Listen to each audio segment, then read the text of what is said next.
આપણે 3 શ્લોક સુધી જોયું તો હવે આપણે ચોથો શ્લોક જોઈએ। પર્વતાગ્રે રથો યાતિ ભૂમો તિષ્ઠતિ સારથિઃ ચલતી વાયુ વેગેન પદમ એકમ ન ગચ્છતિ। પર્વતાગ્રે એટલે કે પર્વતની ટોચ ઉપર રથો યાતિ એટલે રથ રહેલો છે।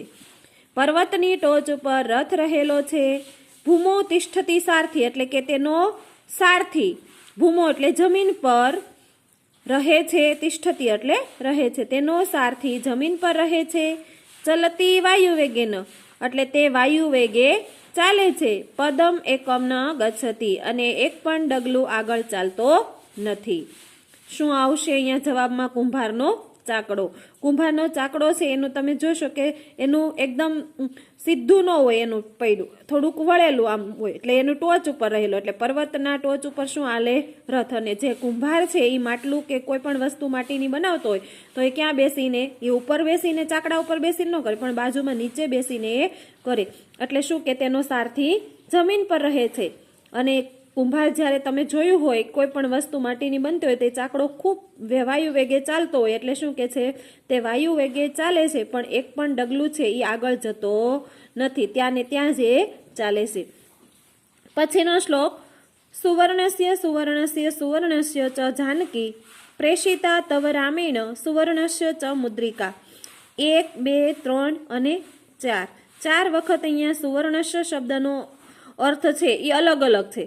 હવે સુવર્ણસ્ય એટલે આમ તો સોનું થાય, સુવર્ણ એટલે શું થાય? સોનું। પણ અહીંયા શું અહીંયાથી લેવાનું છે? હે શ્રેષ્ઠ કુળમાં જન્મેલી સીતા, જાનકી એટલે શું? આ સુવર્ણ છે, શ્રેષ્ઠ એટલે સોના જેવા, એમ શ્રેષ્ઠ એટલે સોનું નહીં અર્થમાં। શ્રેષ્ઠ કુળમાં જન્મેલી સીતા, પછી અહીંયા બીજા સુવર્ણસ્યનો અર્થ એમ લેવાનો, શ્રેષ્ઠ કુળમાં જન્મેલા રામે, શ્રેષ્ઠ કુળમાં જન્મેલા રામે તને પ્રેષિતા એટલે મોકલી, સુવર્ણસ્ય ચ મુદ્રિકા એટલે કે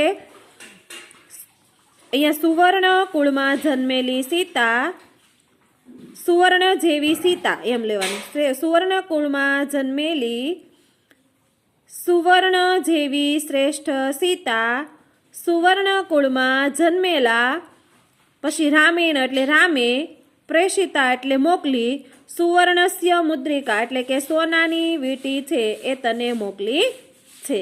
અહીંયા હનુમાન જ્યારે લંકામાં બેઠા હતા ત્યારે અશોક વાટિકાની અંદર આપણે સૌ જાણીએ છીએ રામાયણનો ઇતિહાસ કે જ્યારે હનુમાન છે એને લંકામાં સીતાની શોધખોળ માટે મોકલેલા અને બીજા અન્ય વાનરોને છે અન્ય દિશાની અંદર મોકલેલા, અને જ્યારે હનુમાનને ખબર પડે છે કે અશોક વાટિકાની અંદર છે એ સીતા છે, એટલે ત્યારે સીતા તો કઈ રીતે ખબર પડે? એટલે રામે છે એ સીતાને ઓળખ થાય એ માટે સોનાની વીંટી મોકલી હતી, એટલે એના દ્વારા સીતાને ખબર પડે કે આ સોનાની વીંટી છે એ રામની જ છે। અને આ વાનર પુત્ર છે એ તો લંકા તો માયાવી નગરી હતી, એટલે એમાં રાવણ છે એના રાક્ષસો કોઈ પણ રૂપ ધરી અને સીતાને છે એ ડરાવી શકે, એટલા માટે સીતાને ઓળખ થઈ જાય રામની, એટલા માટે એ સોનાની વીંટી મોકલે છે। એટલે એ શ્લોક આ કહેવા માંગે કે સુવર્ણ અથવા તો શ્રેષ્ઠ કુળમાં જન્મેલી સીતા, સુવર્ણ કુળમાં જન્મેલા રામે,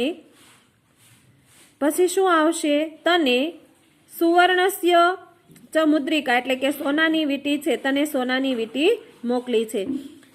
સુવર્ણ જેવા શ્રેષ્ઠ કુળમાં જન્મેલી સીતા, પછી અહીંયા શ્રેષ્ઠ આ લેવાનું છે, સુવર્ણ કુળમાં જન્મેલા રામે તને સોનાની વીંટી મોકલી છે। છેલ્લો શ્લોક ભોજનાંતે ચ કિમ પેયમ, ભોજનાંતે એટલે અંતે, ભોજનના અંતે, કિમ એટલે શું, પેયમ એટલે પીવું જોઈએ, ભોજનના અંતે શું પીવું જોઈએ? અહીંયા જો તક્રમ, શક્રસ્ય અને દુર્લભ આ ત્રણેય ઉખાણાનો પ્રશ્નનો જવાબ છે, એટલે અહીંયા છેલ્લે ભાષાંતરમાં નથી લેવાનો પણ વચ્ચે કાઉન્સમાં લખવાનું છે। ભોજનના અંતે શું પીવું જોઈએ? તો કે તક્રમ એટલે છાશ। જયંત કસ્ય વે સુતઃ, કસ્ય એટલે કોનો, સુતઃ એટલે પુત્ર, જયંત કોનો પુત્ર છે? તો કે શક્રસ્ય એટલે ઇન્દ્રનો।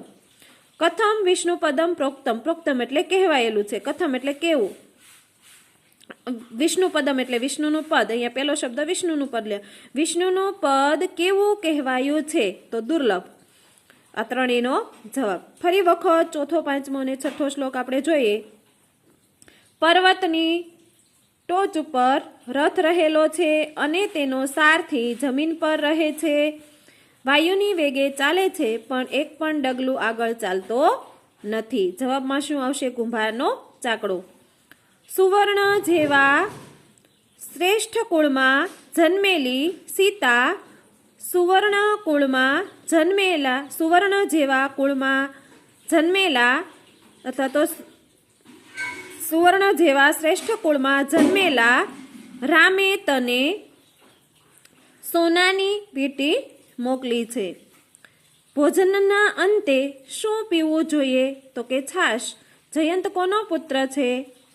ઇન્દ્રનો. વિષ્ણુનું પદ કેવું કહેવાયું છે? તો દુર્લભ.